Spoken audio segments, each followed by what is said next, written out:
పోతారా సుకుమార్ దగ్గర పనిచేస్తారా? త్రివిక్రమ్ ని కలవనికి పోయిరా మీరు? ఏమన్నారా త్రివిక్రమ్ నా పేరు చెప్తే? ఫస్ట్ టైం వింటున్నా అన్నాడన్నా.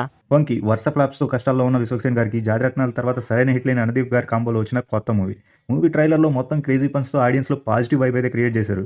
ఇంకా మూవీ స్టోరీలోకి వెళ్తే కోమల్ ఒక యంగ్ డైరెక్టర్ 4 కోట్లతో మూవీ తీస్తానని ప్రొడ్యూసర్ని నమ్మిస్తాడు. కానీ బడ్జెట్ 40 కోట్ల దాకా వెళ్ళిపోతుంది. ఆ బడ్జెట్ ప్రాబ్లమ్స్తో మంచాన పడిపోతాడు ప్రొడ్యూసర్.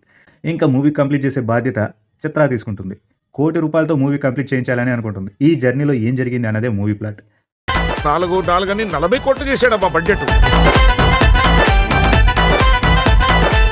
ఆ కోమల్ గడితో నేను ₹1 కోటి సినిమా ఫినిష్. యాక్టర్స్ విషయానికి వస్తే విశ్వక్సేన్ గారు రొటీన్ యాక్టింగ్ కాకుండా కొత్తగా కనిపించారు. క్లైమాక్స్లో మదర్ సెంటిమెంట్ సీన్లో ఆయన యాక్టింగ్ బాగుంటుంది.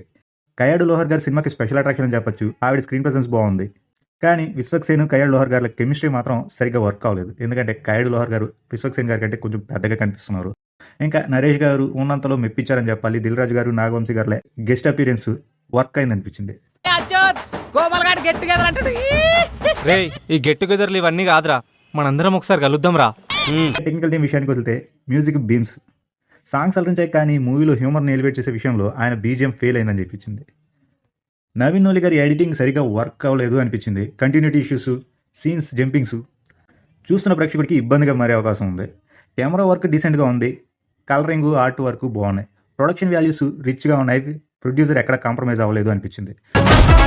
ఏం హెల్ప్ కావాలో చెప్పుర్రి, నేను చూసుకుంటా. మన టీం అంతా పోయి ఇంట్లో పండుకొని పోండిరా. అన్నా నేను ఏదో మాట వరుసగా వరుసగా పండుకొని పోండి.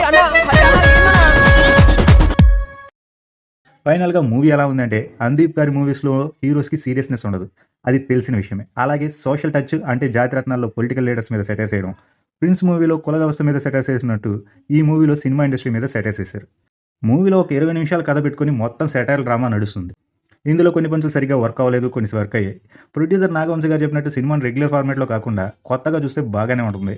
ఓవరాల్గా హాలిడే ఎంటర్టైనర్ అని నా ఒపీనియన్ బాస్. మీరు మూవీ చూస్తే మీ ఒపీనియన్ ఏంటి అనేది కామెంట్స్ చెప్పండి. వీడియో నచ్చితే లైక్ చేసి కొంచెం ఎంకరేజ్ చేయండి. అలాగే లేటెస్ట్ మూవీ కోసం ఛానల్ సబ్స్క్రైబ్ చేసుకోండి. Thanks for watching.